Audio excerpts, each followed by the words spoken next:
Alright, welcome to Basics. Welcome to Floorball Basics again. It's been a while since I did the last video.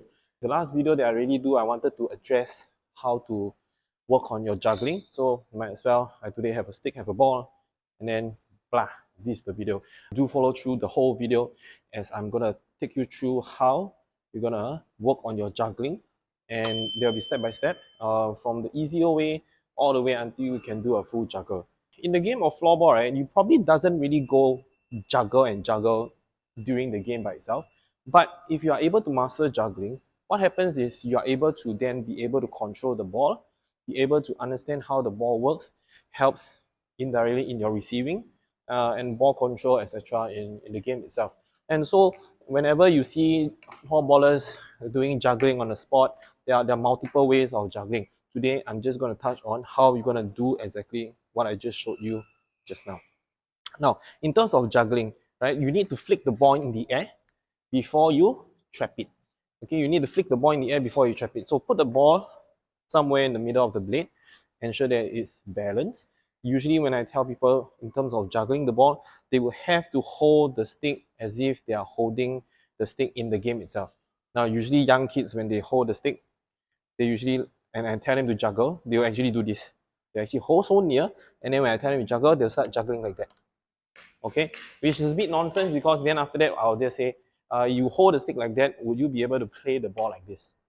It's a definite no-no. Okay, so hold the stick as if you are playing the game itself, which is this way. So one hand at the end of the shaft, one hand somewhere in the middle, and you want to be able to flick the ball. Now, as you flick the ball up, you want to try to not flick the ball up as heavy because the heavier it gets, the higher it goes, and the higher it goes, it means it's harder to trap. Okay, so you just want to flick it up lightly, and when the ball is up in the air, you want to use your hand-eye coordination to be able to track the ball downwards, and just before it lands, I usually tell them to follow the blade, or rather the blade follow the ball. The blade will follow the ball as it comes down, and then you want to just cushion it as soft as it can be. Okay, so what you do not want to see is this. You don't want to see the kind of the hitting sound. So this is a negative example, okay, which I see kids does that. Now when you do that, when you do the hitting way, what happens is there's a lot of uncertainty that might happen. Okay, so with the control, I want to see is to be able to track, again, the blade tracking the ball, and as the ball is about to land the blade, you just want to cushion it.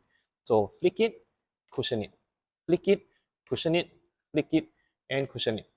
Now, if you just actually seen what I just did, was my whole body actually follows together at the same time.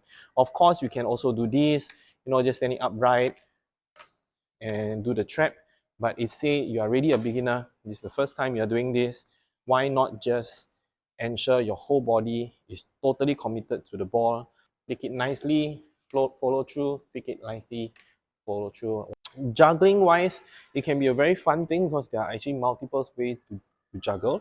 But if you're struggling with this, okay, if let's say you're struggling with whatever I've shown you, then start off with something that is super simple, which is just putting the ball on the blade and just ensure the ball doesn't fall off. Right, so this is actually step number one.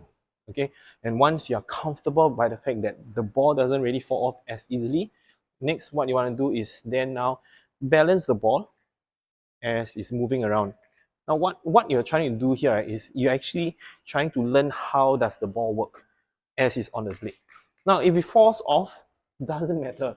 Just pick it up, put it back, and then go again. Okay, as you gain more and more confidence in this, what you want to do is just move it up and down.